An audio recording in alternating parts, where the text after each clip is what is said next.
त्र्यक्षं चक्रपिनाकसाभयवरान् बिभ्राणमर्कच्छविम् छत्रीभूतफणीन्द्रमिन्दुधवलं लक्ष्मी नृसिंहं भजे।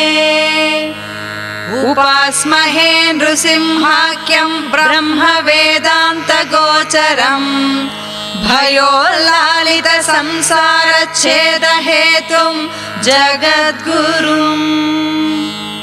पराशर उवाच मन्त्रज्ञानक्रियायोगसारभूतैश्च नामभिः ब्रह्मणा संस्तुतो विष्णुः सहस्रं तद्ब्रवीम्यहम्।